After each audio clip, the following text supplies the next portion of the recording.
She didn't even say a word. 14-year-old Amira sat quietly in the corner of the pilot's lounge, legs crossed, hoodie sleeves covering her hands, watching an old aviation documentary on the TV. She wasn't touching anything, wasn't causing trouble. She was just waiting, exactly where she had been told to wait. But then came the voice, loud, sharp, and furious. "You! What are you doing in here?" Amira looked up, startled. A woman in a pristine pilot's uniform was stomping toward her, 4 gold bars on her shoulders, eyes like ice. "This area is for certified personnel only. How did you even get in here?" Amira blinked, confused. I have a pass," she said softly, reaching for the lanyard around her neck. "I was told to wait here for—" But the woman didn't care. "Oh, don't give me that," she snapped. "Let me see that badge." She snatched the lanyard from Amira's neck, the strap snapping against her collarbone. The pilot flipped it over, glanced at it once, and scoffed. "Fake. I knew it." Amira's mouth opened in shock. "No, it's not. Miss Grant from the executive office." "Security!" The pilot barked into her radio, already turning away. "This is Captain Lisa Hartley. We've got a possible breach in the pilot's lounge. Unauthorized individual, possibly using forged ID. Female, black, mid-teens." The words hit Amira like a slap. She wasn't even a person to this woman, just a threat, a problem, a code to be dealt with. People started gathering in the hallway outside, drawn by the commotion. Some peeked in through the glass. Others took out phones. Amira could feel the heat rising in her face, not from guilt, but from humiliation. She tried to stand. "I promise I was invited. I'm here for the Young Aviators program. I have clearance." The pilot turned on her again, pointing a trembling, accusatory finger. "You don't belong here. I don't care what story you've been told. This lounge is for real pilots, not kids playing dress-up." Amira froze. She could feel everyone staring, whispering, judging. And the worst part? No one said a word in her defense. But then, something shifted. Over the pilot's shoulder, a figure stepped through the security checkpoint. A tall man in a dark suit. He wasn't yelling, wasn't running, but his eyes were locked on Amira, and they were burning with quiet fury. Captain Hartley didn't even notice him. Not yet. Just hours earlier, Amira was glowing with excitement. She had barely slept the night before, triple-checking her documents, laying out her clothes, and rehearsing how she'd introduce herself. This wasn't just any trip to the airport. It was the day. Her first time inside a real pilot's lounge. Her first step toward her dream. She had been personally selected for the prestigious Young Aviators of Tomorrow mentorship program, a national initiative aimed at giving exceptional teens access to the inner workings of the aviation world. Thousands had applied. Only a handful were chosen, and Amira was one of them. She wasn't just proud. She was ready. Her father had dropped her off at the main entrance earlier that morning.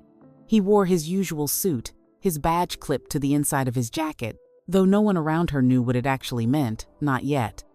"Be confident, but stay humble," he told her. "You've earned your place." Amira nodded, gripping her access badge tight. She followed the instructions she was given. Check in with HR, meet Miss Grant from the executive office, and wait in the pilot's lounge for her orientation guide. So she did exactly that. She walked in quietly, took a seat in the corner, just like she was told. She even turned the volume on the TV down so she wouldn't disturb anyone. The documentary playing was about early commercial flight, planes made of canvas, black and white footage of Amelia Earhart. She was mesmerized, lost in the history, in the future she imagined for herself. But then, with no warning, everything shifted. The door slammed open. A woman in uniform stormed in, and just like that, the mood shattered. No greeting, no questions, just assumptions. That she didn't belong, that she must be sneaking around, that she was a problem to be handled. not a student to be welcomed. The same badge Amira had worn with pride just moments ago was now being dangled in the air as evidence of a fake. Her name, the one she had carefully printed on her application essay, was being dismissed like it meant nothing. She wasn't Amira anymore. She was just the black girl in the pilot lounge. And the worst part? Nobody else in the room said a word. Not the front desk staff. Not the two other pilots sitting nearby. No one stepped in. Amira felt her throat tighten. She thought about texting her dad, but didn't want to worry him. Instead, she just stood there, alone, heart pounding, dreams unraveling in real time. She could already hear the whispers forming behind the glass walls. But none of them knew the truth. None of them knew who her father really was. And none of them were ready for what was coming next. Captain Lisa Hartley wasn't just a pilot. She was the pilot.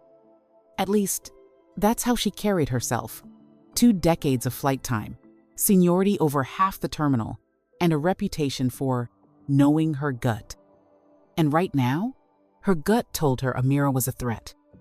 A threat with brown skin and quiet confidence, which, in Lisa's world, meant arrogance, or danger, or something that had to be handled now.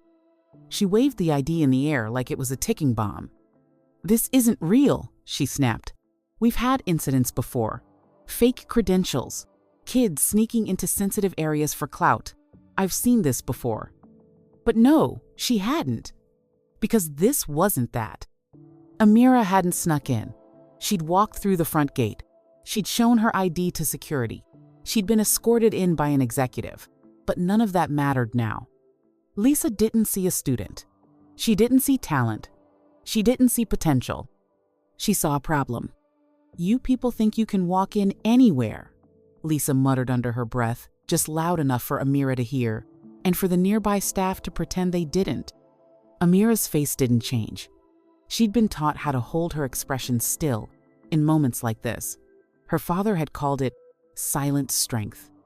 But inside, she was shaking. "I'm part of the Young Aviators program," she said again, voice trembling. "I was told to wait here."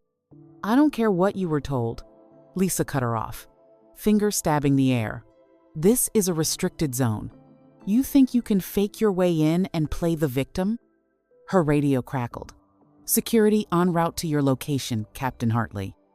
Amira flinched. That voice, robotic, emotionless, made it real, like her life had just shifted onto a different timeline, one where she wasn't a promising student anymore. She was just a suspect. The buzz around the lounge grew louder. Whispered speculation, shuffling feet. The woman at the front desk looked down, pretending not to hear. The other pilots looked away. No one questioned Captain Hartley. But Amira was starting to question everything. Why no one stood up for her. Why her badge suddenly meant nothing. Why her skin felt like a target. And above all, how quickly truth can be erased when power doesn't care to listen. They always told her to stay calm. Her dad had drilled it into her for years. Don't raise your voice. Don't argue. Let them talk themselves into a mistake. But this was pushing every limit. Amira's throat burned. Her palms were sweaty. Her fingers clenched and unclenched at her sides, like she was holding something invisible together. Maybe her composure. Maybe her whole future. "Ma'am, please," she tried again, her voice just above a whisper. "I'm not trespassing. Miss Grant from the executive office brought me here herself. She said I could sit in the lounge while she handled—" "Enough," Captain Hartley barked. "You've said enough." The words hit like a door slamming shut. "You're trying too hard. You've rehearsed this little act, haven't you?" The pilot sneered. "Just like all the others. You memorize a few names, drop a few titles, and expect people like me to believe you." Amira's lips parted in disbelief. She wasn't acting. This wasn't a game. She was just trying to explain the truth, calmly, clearly, respectfully, the way she had been raised to. But that didn't matter to Hartley. Nothing she said was ever going to matter. Outside the lounge window, she could see 2 airport officers approaching, the kind with badges and radios and rubber gloves clipped to their belts. One of them tapped on the glass, making eye contact with Captain Hartley, who nodded without hesitation. "That's her," she mouthed. "She's the one." Amira looked down at her shoes, the same white sneakers she'd worn to her aviation summer camp. They suddenly looked out of place, like she didn't belong in this building, in this room, in this dream at all. The air got thicker, the voices louder. Someone took out a phone and hit record. Her breathing quickened. But still, she didn't cry. Not here. Not yet.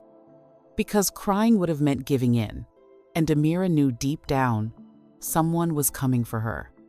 He just hadn't arrived yet. The moment the sliding doors opened, the energy shifted. The hallway noise, the whispers, even Captain Hartley's ranting, all of it paused, like someone had pressed mute on the entire airport. He didn't walk in like a man looking for a fight. He walked in like a man who knew the fight was already over. Tall, clean-cut, black suit, polished shoes that echoed with every step on the tile, and, in his hand, a federal clearance badge clipped to a black leather wallet, the kind no one questioned. He didn't glance around. He didn't blink at the crowd. His eyes were locked on one thing, Amira. She saw him, and everything in her body exhaled. Captain Hartley, still focused on the approaching officers, didn't even notice the shift behind her, didn't notice how the staff straightened up, how the officers hesitated, how the man in the suit casually flashed his credentials and whispered something that made both guards step back. He stepped into the lounge slowly. "Amira," he said softly, his voice low but firm. "Are you all right?" Captain Hartley spun around at the sound of his voice, irritation turning to confusion. "Excuse me, sir. This is a restricted—" "Restricted to whom?" the man asked, raising one eyebrow. Calm, collected, dangerous in the way only power that doesn't need to shout can be. Hartley stammered, "To, authorized airline personnel, and this minor was found here under—" "She was invited," he interrupted, "by senior leadership, and I should know." Captain Hartley blinked. "I'm sorry, and who exactly are you?" He stepped forward and extended a hand, not to shake, to show the badge inside. Federal Aviation Administration. Deputy Director Marcus Ellison. Captain Hartley's face dropped.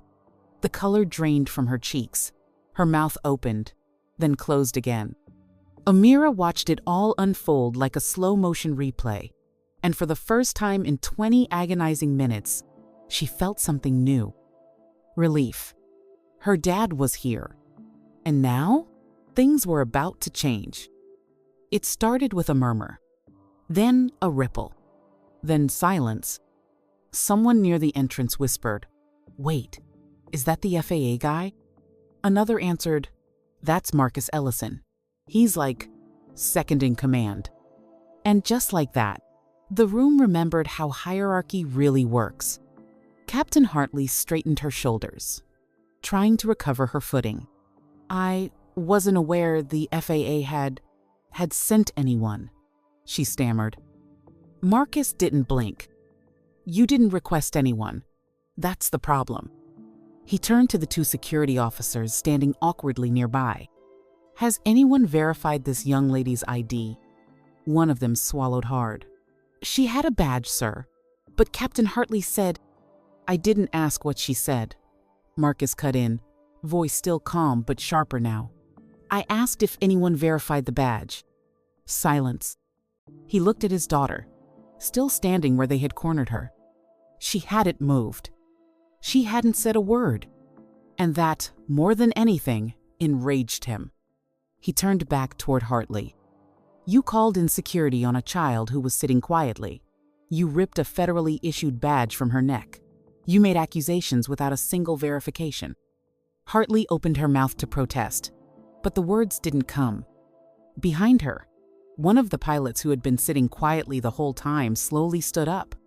A young Latina woman, First Officer Ramirez, I saw the girl come in with Ms. Grant this morning, she said carefully. She was escorted in. They laughed about how excited she was. She didn't sneak in. More silence. Marcus nodded, still not raising his voice. I'd like to see the security footage. Now. Someone at the desk scrambled to access the cameras. Hartley tried again. Sir, with all due respect, I was just following protocol. I've been in aviation for 20 years. And yet you didn't think to ask before calling her an intruder? Marcus replied coldly. Maybe it's time your instincts stopped being policy. Hartley's jaw clenched. But there was no more hiding. The balance of power had flipped. And now, the people watching weren't looking at Amira. They were looking at her. It only took one sentence. I'm Marcus Ellison, he said again, louder this time, letting it echo through the lounge.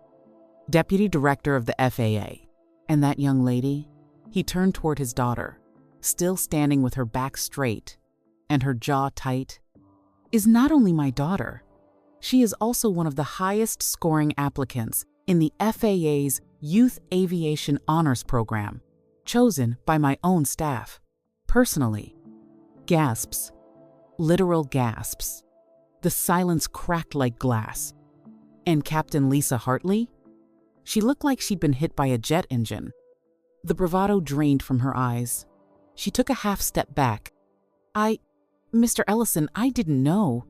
You thought she didn't belong, he said, voice still calm but razor sharp. Because of what? Her age? Her skin? The fact that she didn't walk in wearing a uniform like yours? Hartley's mouth twitched. She glanced at the security guards, at the staff behind the desk, at the pilots seated nearby, all of whom now looked anywhere but at her. You made a public scene, Marcus continued, walking forward now. You humiliated a child. You escalated a non-incident into a law enforcement matter. And you did it in front of your colleagues, your subordinates, and a live security feed. His hand gestured toward the screen, now showing a paused image. Amira entering the lounge alongside Miss Grant, who pointed her to a seat and handed her the badge. Unmistakable. Inarguable. Captain Hartley blinked at it. This wasn't protocol, he said. This was prejudice, wrapped in protocol, and I will not let that stand. Not here, not today. She opened her mouth, but Marcus raised his hand. Don't apologize to me, he said. Apologize to her. Hartley turned slowly to face Amira. The same girl she'd accused, insulted, dismissed.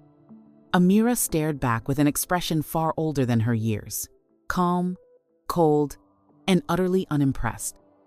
And for once, Captain Lisa Hartley had nothing left to say. Play the video, Marcus said calmly, and the screen came to life. There was no music, no dramatic voiceover, just silent footage and the truth. Amira entered through the main security gate with a female employee, clearly identified as Ms. Grant, head of executive operations. The timestamp was from just under 40 minutes ago. They spoke for a moment. Ms. Grant handed Amira a black and gold badge. Then she pointed toward the lounge entrance and smiled. They laughed. They hugged. Then Miss Grant walked away. The next clip showed Amira entering the pilot's lounge alone. She looked around, shy, cautious, then walked quietly to a corner seat and sat down. For the next 15 minutes, she didn't move. She just watched the television. Occasionally, she adjusted her badge. Once, she took out a notepad and began writing something. The room watched in stunned silence. Then, the door slammed open. Enter Captain Lisa Hartley, shoulders stiff, eyes narrowed. And without a single question, without looking at the badge, without even pausing to assess, she pointed, shouted, and reached for her radio. The footage had no sound, but they didn't need it. Everyone could read the body language. Everyone could see how fast the judgment had fallen. Hartley didn't ask who Amira was. She assumed. And she acted. The video ended with Hartley standing over Amira, badge in hand, yelling into her radio. Amira just sat there, stunned and still. The screen went black. Silence filled the lounge. Even the people who had tried to avoid eye contact earlier now turned slowly toward Captain Hartley, whose face had drained of all color. A whisper broke the quiet from the back of the room. She didn't even give the girl a chance. And that's when Marcus stepped forward. "My daughter has been studying aviation since she was 8, he began. "She's logged more time in flight simulators than most adult trainees. She scored higher than 95% of the country's youth applicants." He paused. "And she was treated like a criminal in the one place she felt safest." No one interrupted. No one could. Because the truth wasn't just on the screen. It was standing right there, in a hoodie, with tears in her eyes and dignity still intact. Just when it seemed like Captain Hartley couldn't sink any lower, the FAA official standing next to Marcus cleared his throat. "There's one more thing," he said, opening a slim black tablet. "We ran Captain Hartley's conduct record after the incident was flagged." Hartley froze. The screen lit up again, but this time, it wasn't Amira on display. It was a list. Complaint logs, internal investigations, redacted witness statements, dates, names, incidents. 3 formal complaints, the official read aloud. Over the past 5 years, all citing racially biased behavior. 2 from passengers, 1 from a junior employee, all dismissed internally due to lack of evidence. Gasps swept across the lounge again. A few employees exchanged guilty looks. "Dismissed?" Marcus asked sharply. The official nodded. At the time, each was deemed anecdotal, but the patterns were consistent. Patterns like what? The man read aloud. Unjustified removal of passengers of color from first-class seating, delayed promotions for qualified junior pilots, discrepancies in protocol enforcement, specifically toward young black and brown flyers. Hartley's hands began to shake. "This wasn't a one-time mistake," Marcus said, stepping forward again. "This was a pattern, and it's only coming to light now because it happened to the wrong child." He gestured toward Amira. "She's lucky," he added, "because I'm her father. But what about the others? The ones without a badge? The ones without a title? How many dreams did you crush before anyone noticed?" The lounge fell dead silent. Even the security officers looked away now. One of them slowly unclipped his radio and stepped back. Hartley tried to defend herself. "This has nothing to do with race," she said, her voice cracking. "I treat all unauthorized access the same." Marcus didn't flinch. "No, you don't." He looked her dead in the eyes. "And the footage proves it." Everyone in the room knew she wasn't just losing a debate. She was losing her entire legacy. And this time, no one was coming to save her. Captain Hartley stood frozen, her hands at her sides, her mouth slightly open. But no words came out. Because what could she say now? The footage had spoken. The records had spoken. The silence of the staff who once respected her, that spoke the loudest. But Marcus Ellison wasn't finished. He turned to the crowd, pilots, crew, staff, and spoke not as a father, but as a leader. "This industry is built on trust," he said. "Trust in skill, trust in judgment, trust in character. And when that character fails, when we let our personal bias dictate who we believe, who we welcome, and who we exclude, we don't just hurt one person. We damage the sky we're all supposed to share." He turned to Captain Hartley. "And for the record," he added, voice steady but laced with steel, "my daughter will fly higher than you ever did. Not in altitude, but in integrity." Hartley's face turned crimson. Her jaw clenched. She took a step back, but no one followed. Instead, a younger pilot, a black woman in uniform, hair in a neat bun, stepped forward. Captain Renee Coleman. She turned to Amira, offering a smile full of warmth and quiet strength. "Come with me," she said softly. "Let me show you what the cockpit really looks like." Amira looked up at her dad. He nodded gently. And together, she and Captain Coleman walked out of the lounge, past every person who had doubted her, past every whispered insult, past every crooked look.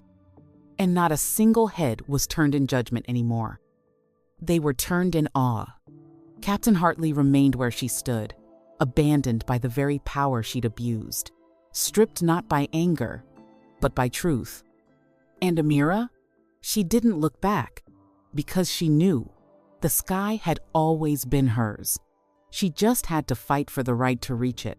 That day, a lesson echoed through every hallway of that terminal. Power isn't in the badge. It's in how you treat the people who don't have one. And Amira? She left not just with her badge intact, but with her dignity shining brighter than ever. Have you ever seen someone underestimated just because of how they looked, and then prove everyone wrong? Drop your story in the comments. Let's spread the message of fairness and dignity together. And if this story moved you, hit that like button, share it with someone who needs to hear it, and make sure you're subscribed for more stories that remind us what justice really looks like. See you in the next one.